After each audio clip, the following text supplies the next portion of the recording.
Hey guys, Evolt here. Today I'm going to be showcasing the deck I took for BSF 2024 Rosemont. For that event I took Saekano as my deck of choice in Weiss trios alongside my two teammates. This is actually the first time I participated in an event since 2018.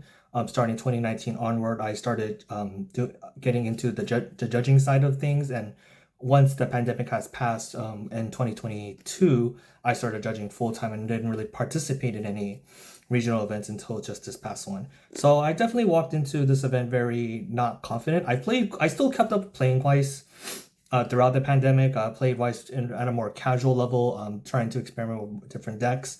But definitely, this is the first time I actually took a deck to a competitive level where I had to think about plays what my opponent's doing, played like the best possible cards. Didn't really have too much room for flexibility and like playing some not funny tech cards, and just full on trying to tackle the meta with one of the decks I'm very comfortable with. Saekano is unfortunately not was a meta threat way back in the pre-pandemic days with the huge memory compression, but the meta has heavily shifted since then. Right now Saekano is probably not even on most people's radars as a deck to pick. So part of my reasoning for selecting this deck was the surprise factor of my opponent not knowing what my deck does, and I trying to be very, and as a deck that I'm very comfortable with. Hopefully I can out-resource my opponent, get a lot of cards into memory, and pretty much stop taking damage from around mid-level 1 onward. That's kind of the idea of this deck. But without further ado, I'll go ahead and start with the deck profile. So first I'm playing 4 copies of the 0/0 Uta. This Uta is a 0/0 red card, 1500 power. Her only effect is when she is reversed, I can pay 1, put the top card of my deck into my clock, and send her to memory. If I do, I can choose a game character from my waiting room, add it to my hand. Pretty much it's the deck's Ricky, so to speak. It's a salvage Ricky for the most part. It's the only way the deck can actually plus cards without using a climax combo. It is at the cost of clocking myself, but it's one of the best early level 0 engines in the game. It's also a very easy way to get cards into memory. I typically only use this card generally in the early stages of the game, just because sometimes you just want to get yourself closer to the next level 1, just to start doing level 1 combo. But as the game progresses, I start using this card less and less. Setting this card to memory simply because putting a card into clock in the middle of the game, toward the mid stages of the game, is really detrimental, especially in a format where a lot of decks have a lot of reach. A lot of players can just win from mid 2. So definitely, it's a really good early game card. But usually as the game progresses, you use the effect less and less. Next, I play 4 copies of the Edity Drop Search. She has 2 effects. The first effect is when she comes into play, I can give a game character 2000 power. Pretty much it lets me buff up my cards to pretty much trade out my opponent's cards more favorably. And then her other effect is when she is reversed, I can pay 1, discard a card, send her to memory, and then search my deck for a game character out of his hand. So pretty much just a drop search effect that also goes to memory. This card is very useful. It's probably one of the most useful cards in sending to memory. It's also very good at cleaning out my hand when I'm holding a lot of climaxes or a lot of unplayables, which this deck surprisingly does have quite a bit of unplayable cards that you don't really want to have in your hand a lot. When you just want to get some higher quality cards, Edity is an excellent way of doing so, as well as just adding to that memory compression, pretty much at the cost of, pretty much at no cost for the most part. It does let you hand filter very efficiently, clean out some maybe bad triggers, and just one of the easiest cards to get to memory. Next up, I play 4 copies of the Izumi Mill Runner.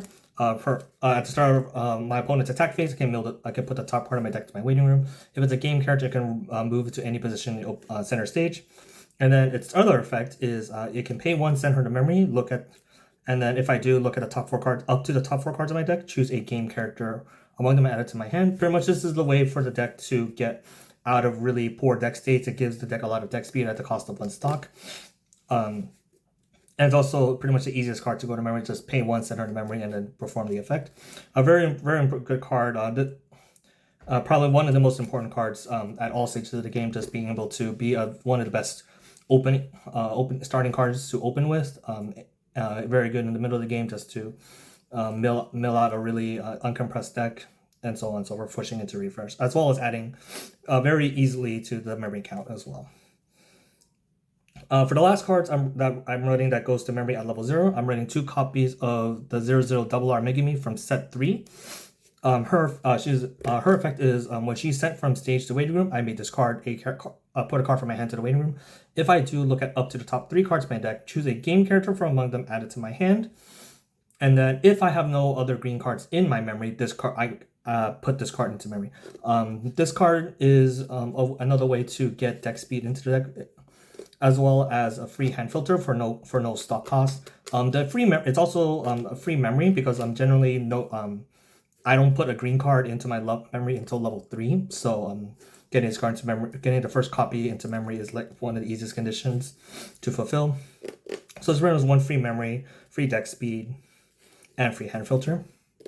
The reason why I play 2 copies is because of usually the first copy will be out of reach after you use it because it will go to memory. It is a mandatory send to memory if there is no other green card. So you want to have 2. I chose to have 2 just to make sure once I send the first one in, I have the second one in rotation in case I do need it to get out of an unfortunate deck state, which did occur very frequently throughout the games I played. I definitely use this in conjunction with my level 1 combo just to go through my deck, which I'll go over in a bit. For some additional zeros that don't go to memory but have very good utility, I play 2 copies of the 00 Utaha. She has 2 effects. The first effect is when she comes into play from hand, I may put 1 card from my hand to stock. Pretty much if I'm a little bit overhand, I can just convert that into free stock. She also has another effect where when she declares an attack, I may pay 1. If I do, she performs trigger checks twice during her attack.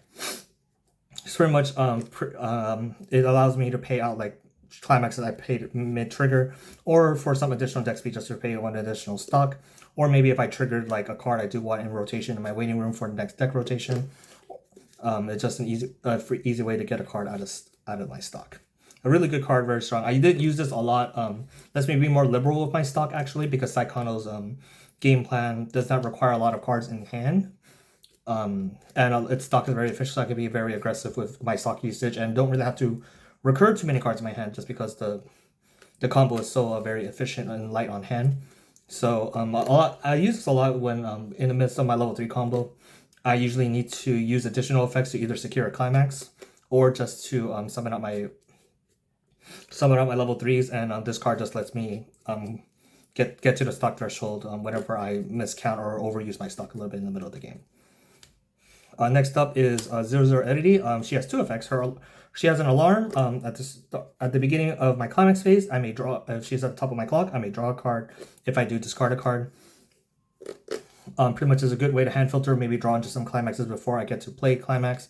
But most importantly is her other effect, which is climax on. When she comes into play, I may pay 1, discard a climax, and then choose a climax in my waiting room and put it back to my hand. It took Saekano 3 sets to get a climax off, but it's better late than never. Very, very important, especially to securing the correct climax as well. 1 copy is usually just all you need, just because you have plenty of ways to get into it and stuff like that. And for my last 0, I play 1 copy of the Cat Ear Edity.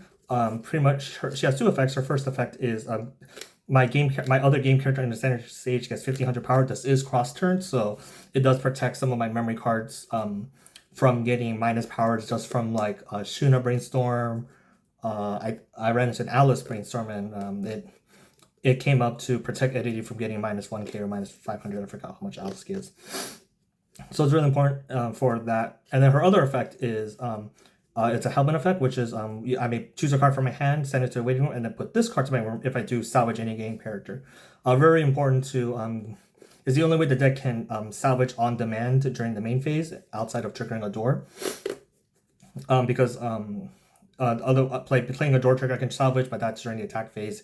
Utaha, the Utaha level 0 also only salvages during the attack phase, so I really have no way of getting cards out of my waiting room during the main phase, but Edity is an excellent way to do that, on top of being another way to hand filter without paying much stock.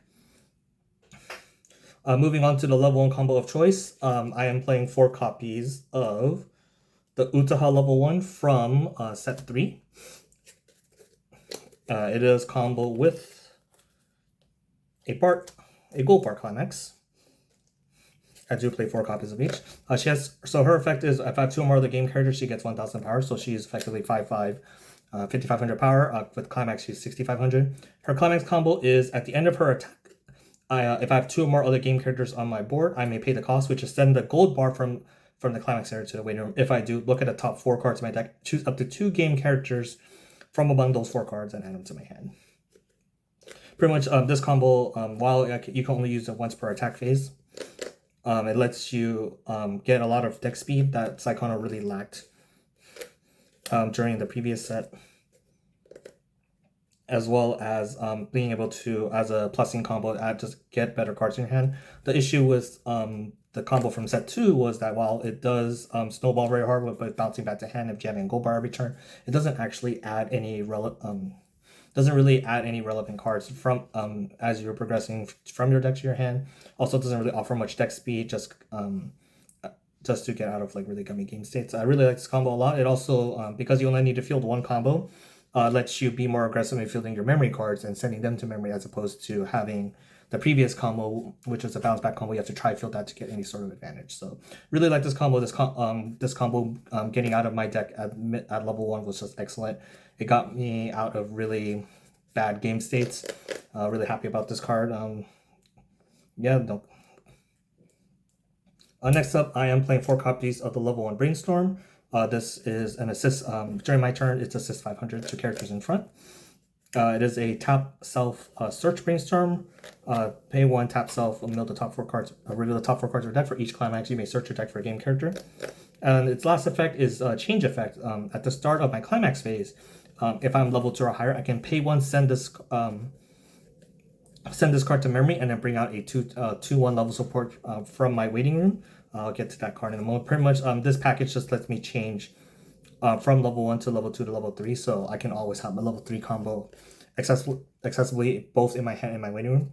Also adds or more cards to go to memory. I play 2 copies of the 1/0 entity from base set. This card is a 1/05K. Her effect is on attack. I may choose a character with Utaha in his name and put it into my stock. This effect was very helpful in during generating stock in mid-combat. A lot of times I run quite a bit of Utaha cards that I can just stock after I'm done attacking with them. Usually a lot of my cards, I do plan on my cards getting reversed pretty frequently during my own attack phase, just because Saekano doesn't really have a lot of power on the offense. So pretty much a character can just net 2 stock just for attacking if they're Utaha name. So the level 1 combo is an Utaha name. The Twin Driver stock is also Utaha name. And the Riki is also an Utaha name. So I have quite a bit of Utaha cards to send to memory. Adding on to that though, I am playing 1 copy of the level 1 Utaha bomb. She has 2 effects. She is a level 1 bomb, so when she gets reversed, if the battle opponent is level 1 or lower, I can reverse that battle opponent. Her second effect is when she's placed on stage from hand, I can choose a character in my opponent's center stage and give it minus 1,000 power. Pretty much. The minus 1,000 power I value very greatly. It lets you potentially beat over lanes that your opponent has, or if your opponent has like an not really annoying card that you just want to open up a lane, you can just minus 1,000 power and open up the lane there. I did a lot to my Chainsaw Man opponent, where he had a Himeno bomb on his board. I just decided to minus 1,000 power because I did want to open up the lane for my memory card to at least attack directly and then get reversed on my opponent's turn. So it does open the lane very, very well. It also is Utaha in name, so usually what you'll do is you'll attack with her, reverse the battle opponent, and then use the entity to send the reverse Utaha to stock. Therefore netting kind of like a 2-for-1 type of deal. Very, very good card. Kind of wish I had a second one during the middle games, but I can get it more. I'll get more into that later after the whole deck is finished. For the last level 1 to my deck, I played 2 copies of a Pulling All-Nighter to game. This event is choose 2 game cards on my board. I need to rest them, and then the cards I chose cannot stand during my next stand phase. If I rested 2 characters, I can search my deck for a game character, add it to my hand, then choose a game character from my waiting room, put it into my stock, and then put this event to the bottom of my deck. This event is really good at deck searching, pretty much finding out missing pieces in your deck, also getting you a free stock as well as making sure that the last card of your deck is not a climax, so you can almost always guarantee refreshing 8 or 7 very comfortably. And then the cannot stand demerit that it gives to the characters I chose. It's not really a demerit, just because the typical targets of choice are usually the Zeruzu Izumi that can pay 1 cent herself to memory, so she doesn't have to really stand. The cat ear entity is also another character I can select that I can just sacrifice her to helmet and a card, so she doesn't really have to stand. And then theoretically, the Brainstormer can also be chosen, just because if I do intend on changing into the 2/1 later in like the following turn, then I don't really need her to stand. So the downside for the characters not standing is very negligible. You do need to plan ahead. You do need to plan ahead when using this card though, because sometimes you do get yourself into a weird position where you might have to rest a suboptimal card for that line, and it's you might mess yourself up doing that. So do take caution in using this event. For level 2s, I'm playing 3 copies of the level 2 level support. This is the target that the level 1 changes into. She is a level assist so characters get 500 power times their level. Her second effect is she also changes up to the level 3. At the start of her climax phase, I can pay 1, send her to memory, choose the 3/2 Megami from my room, and I put it onto the stage. So it's pretty much a change package. So the 1 goes into 2, the 2 goes into 3. I do need to be level 3 to use this, but it pretty much lets me start paying for the stock for my level 3 very easily. Also, I don't have to really hold my level 3 in my hand, just because I have easy ways to get into it. I'm playing 1 copy of the refresh counter. It's a 2/5 backup, and then when I use the backup, I can pay 2 to refresh my deck.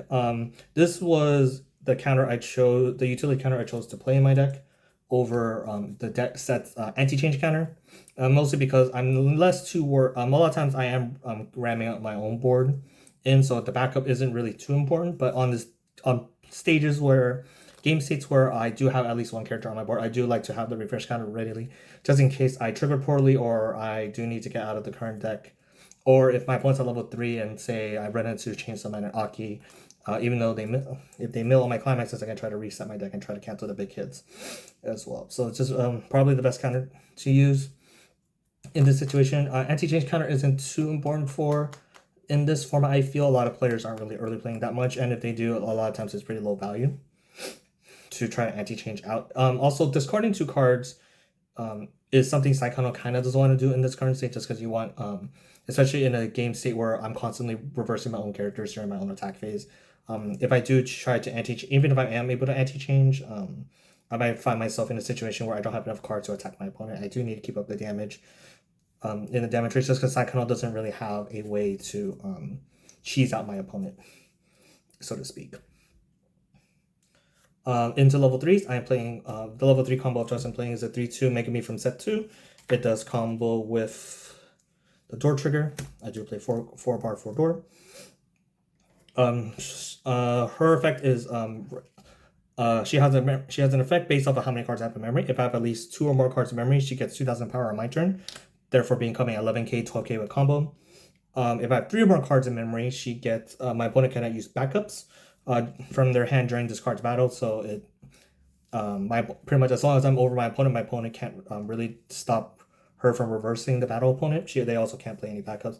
And her last effect is if I have 4 or more cards in memory, they cannot be targeted by my opponent's effects. Very good at making sure I can't get rest countered, money countered, a lot. So pretty much this card's damage is very easy.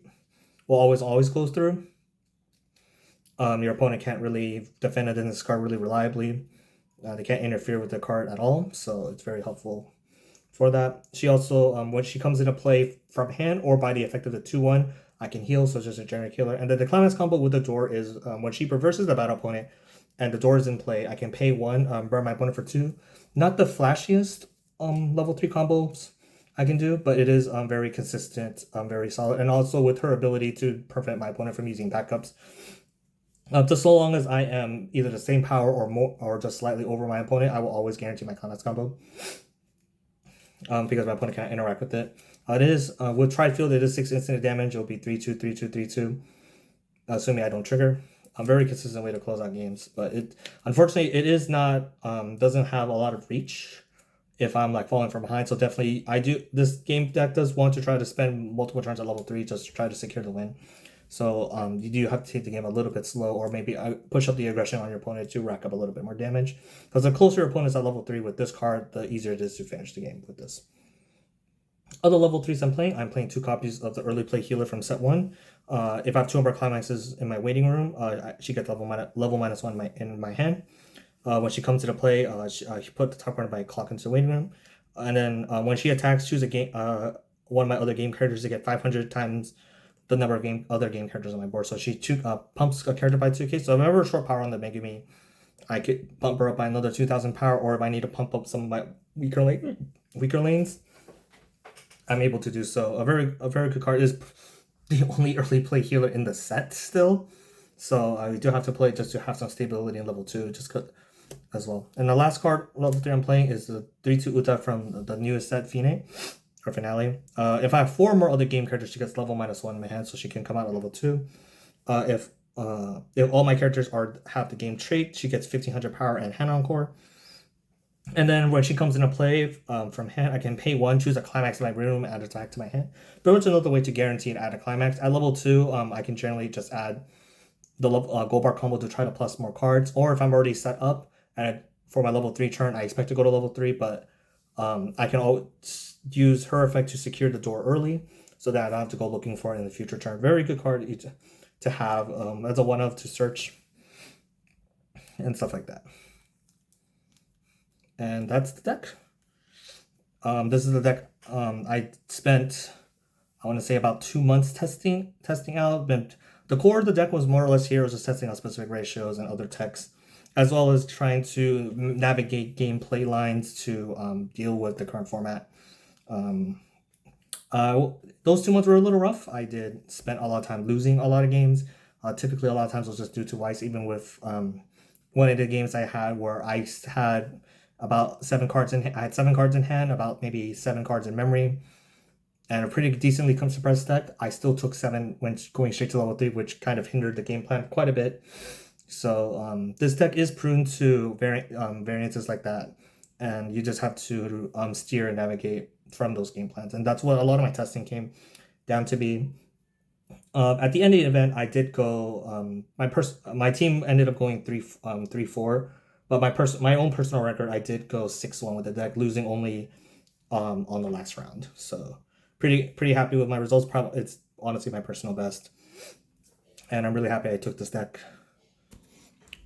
So I'll be going over the matches I played at BSF Rosemont over here. There were 7-6 rounds with a top cut. We unfortunately, as a team, did not make the top cut. On a personal record, I did go 6 wins, 1 loss. I won 6 rounds and lost 1 of them. For the very first round, I played against Avatar, the Last Airbender. They were running a bar standby build using the Toph level 1 into the Azula level 3.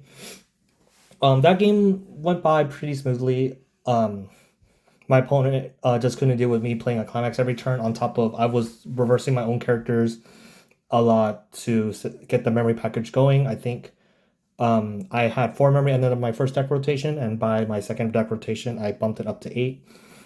Still kept a healthy amount of hand, and pretty much my opponent was playing from behind for the most part. When they got into their level 3 turn, I only had 1 character for them to reverse, so they only got to Azula me once, and I was sitting comfortably at 2-4 with about 6 and I would say 6 and 18, so I was pretty comfortable living. And then afterwards, I boarded double Mega Bean combo and won the game from there. My round 2 opponent, I played against our Feretta 8 door. They were playing the Yui level 1 to the Hajime level 3 door. That game was a little unfortunate for my opponent. When he hit level 1 first, but he did not have the level 3 Hajime in his hand, so he couldn't really use his Yui combo until the second turn level 1. By then, I already pushed out quite a bit of advantage. I think it kind of snowballed from there. He was trying to play catch up with me while I was kind of playing my own game, making sure my deck state is in a good composition, as well as starting my memory snowball going. Although the matchup was really awkward though, because his deck does play the 2-1 Yui. I believe it's a level support. But that whenever a card goes to memory, he gets to give one of his characters 1500 power, which also activates on my turn. So it made for my numbers a little awkward, solely because my deck does try to, if I try to do my change pack memory, making me change package at level 3, I inadvertently also need to make sure I need to account for an extra 1500 power, just because by changing I do put a card to memory, which he can assign 1500 power to another character, which pushes over the Megami threshold, which means I won't be able to get a reverse. I almost misplayed into that in my final turn. Luckily, my Megamis were just slightly bigger, so I did send 2 cards to memory. I sent a level 2 to some out of level 3, and then the level 1 back to some of the different level support. But luckily, I was 500 power over his threshold, so it didn't cost me my combo for just trying to be cheap and efficient with it. But it was an interesting matchup. A little unfortunate he couldn't combo early at level 1, but his deck does have a really a good way to out my non-interactive level 3 souls. And I played into it a little bit, so I think if he got his combo up running on maybe the turn earlier, it might have gone the other way. My round 3 opponent was a 8-Pants Spy X Family player. They were playing the Fiona level 1 to the Lloyd level 3. That game, we almost went into time with that game just because I couldn't really deal with their level 1 board, the Fionas, at all. I only played 1 copy of the Utah level 1 Suicider. And I actually got stocked it pretty early on a trigger, and I couldn't pay it out, and it was really not efficient for me to try to spend that much stock. So I instead kind of played a climax every turn, tried to get some cards to memory, also using the level 1 entity to make sure I'm up on stock while spending stock sending cards to memory as well.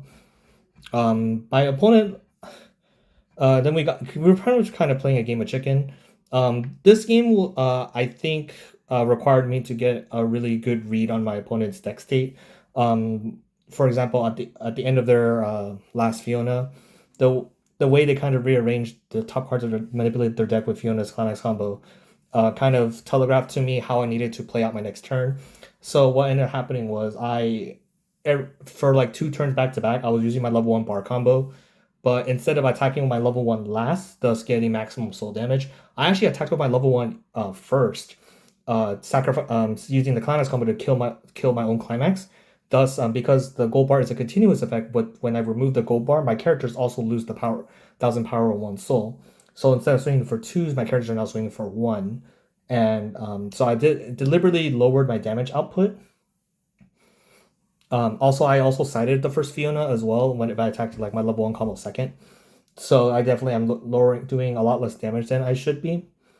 And I ended up paying off in the end. We got to the point where I got my opponent to like 3-3, doing like these death by 1,000 pokes strategy.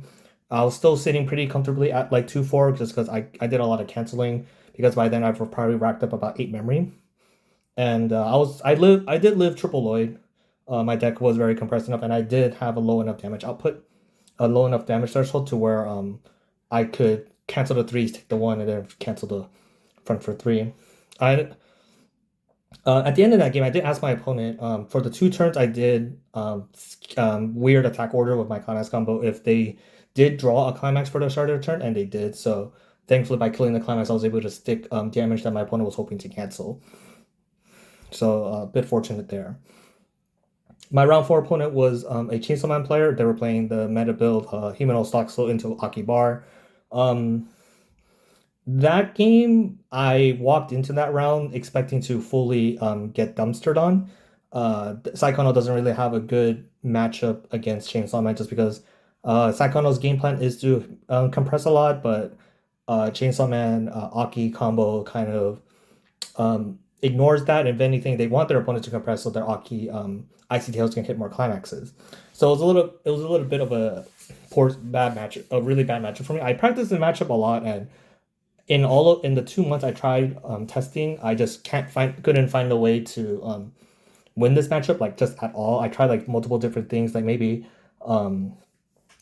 doing like as much compression as possible with stock and memory. I still got blown up. I made some gameplays where I did not compress as hard. I still got blown up. It was just like not really a winning position for me there. But I did end up winning that matchup. I think the start of the game tempoed out really poorly. My opponent,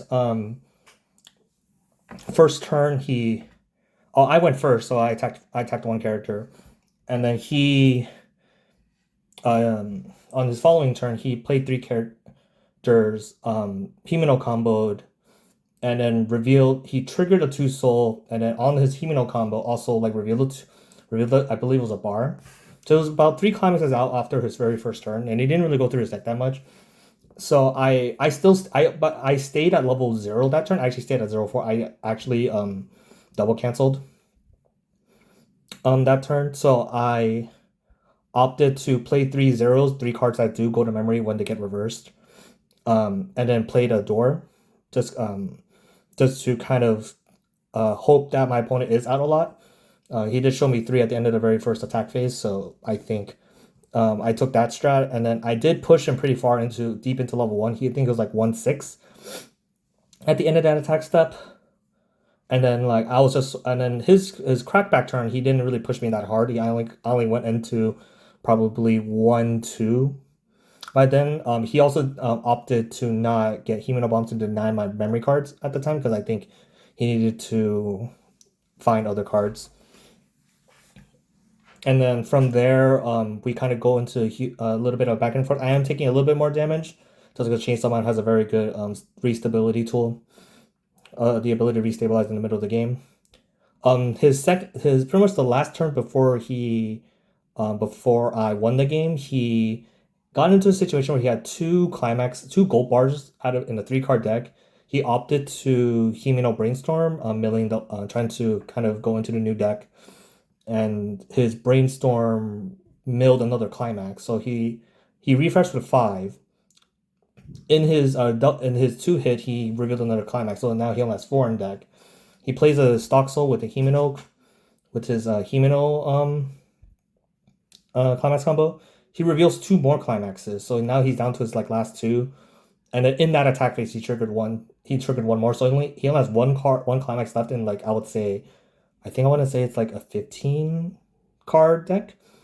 So in that scenario, on my next turn, he had there was a direct lane, a level 0 and a level 3 on his board. I know he has refresh count. He did search out a refresh counter, so I was aware of that being his hand. So what I ended up doing was I put a character in the direct lane. I attacked with that with my gate in play, and then I sided the level 0, and then I used my level 3 combo to front attack his level 3 Aki.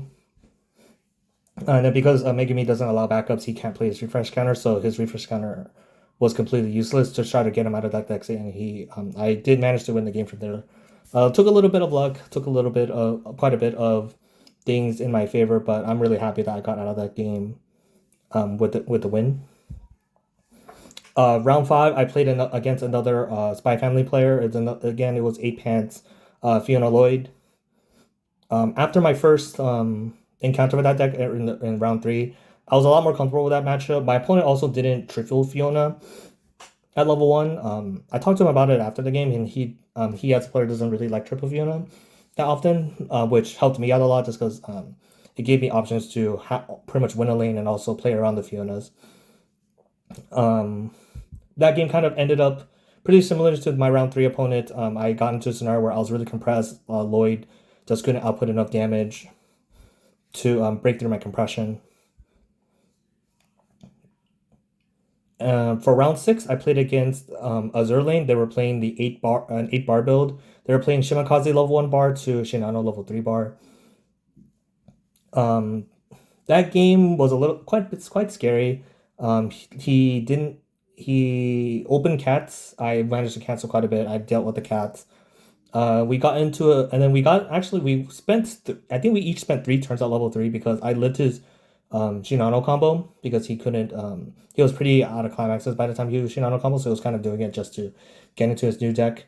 I couldn't close the game out with my Megami combo, and then he ended up playing 3 characters and pretty much attacking me. I lived on 3-6 last card canceling, and then I got into a scenario where I couldn't combo either because I couldn't clock to draw for turn, or to try to dig for another bar. So I ended up pushing up 3 characters and just hoping Vanilla Swings got me there, and it was down to the wire. That game was a very close game for a deck that wants to output a lot of soul damage. and for against a deck that really wants to take its time to like compress. So it was a really interesting game.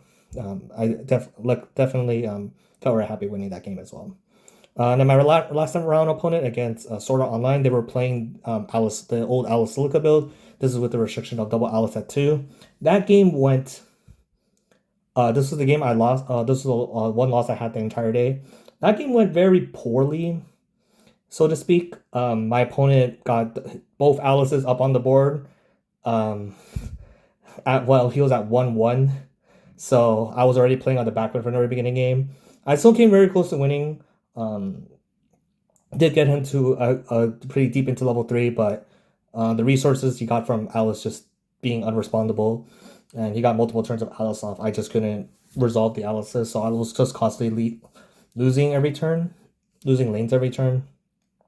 Oh, that was rough. So felt really bad that he high rolled there, but it is what it is. That deck, the current Alice build just has to try to get double Alice on board just to try to do anything relevant. So him having it at 1-1 and getting multiple turns of it just was really rough. Overall, really happy with how I did.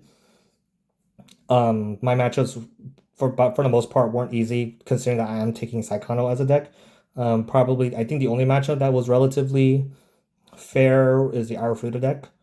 I don't think 8 Door is even though 8 Door has a little tech card that does mess up with my lines. I don't think it was enough to combat the compression that I was building up. But all 6 other decks have ways to deal with the compression I'm putting up. Also, just has better resource management, better just pretty much a better game plan than what Saekano has to offer. So definitely really happy that I at least walked away with most of them being wins.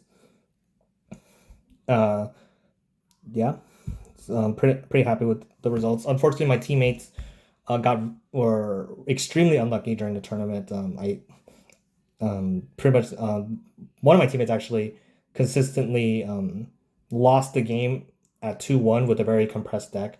Like the bottom half of this deck was almost always the remaining of his climax when he lost the game. So it was extremely unfortunate. What the Weiss variance was just not with him for that day. And then my other teammate also was just randomly just eating random pockets that he really shouldn't be in terms of compression. But unfortunately, that is the nature of the game. We just walked and rolled with it, did our best, and sometimes we sometimes we win, sometimes we lose. That's unfortunately what happened to my 2 teammates that were with me that event. And before I end the video, I do have a couple of shout outs I want to give. People who've helped me on my journey while I was testing Saekano for this event. First, I want to give a shout out to Mike at Tressa's Collectibles. He at first pitched the idea of the Uta level 1 combo to me on their conference stream. I'll have a link in the description with the timestamp of when they started talking about it and pitching the idea to me. After him putting it onto the video, I talked with him more in person on the deck idea and what it offers and what it didn't. I kind of, after that initial talks, I started compiling the deck and running through different ideas with him. So thank you, Mike, for suggesting this combo to me. It definitely felt a lot better than running the 1-0 Megami combo from set 2. It opened up a lot of doors to different lines of play and different deck compositions for like the game plan. So really happy about that. And then a small shout out to Simu, also from Tressa's Collectibles, for putting reality into my ears. I did name my deck after a line he said to Mike during the explanation, which is hope and cope are just one letter apart. It definitely was hope and cope, more hopeful than coping, but really happy that I did go into 6-1, so definitely not cope. Definitely a lot of hoping there. Next shout out I want to give is to the 2 locals I practice very heavily to. They're the locals I go to pretty much every week, just either play at this point for playtesting for the tournament, as well as my usual testing grounds for just anything I do in like JP format. Hobby Shop Ichiban and NVIMAX Collectibles. Both these shops are very good. We have a very good player base. They helped me get immense amount of practice. A lot of different deck options to test against, and even in JP with JP decks as well. just let me get the lay of the land of how I need to navigate my deck. And a big shout out to the owners of these stores having just a great locals. I really couldn't have learned the ins and outs of my deck and without a good local area with good player base to support the store. And then finally, my last shout out is to my two teammates, Tommy and Kenny. I've been friends with these two for over a decade now. They're veteran card game players more so than me. In terms of the competitive scene, they play competitive other TCGs as well. So their skills definitely carried over to Weiss. And then just believing in me, giving me a lot of votes of confidence, even though when I wasn't really sure of myself, sure of my plays, sure I was even confident to do well at this event, honestly. They've been very pushing for me to get better as a player, not just as skill based, but also my mentality in approaching a game. I'm the type of player that usually kind of gives up in a very desperate situation. Usually, like in situations where I'm just like 7-out in the first half of my deck, I generally just don't even bother continuing with the game just because it's so hard to come back from those games. They've definitely been very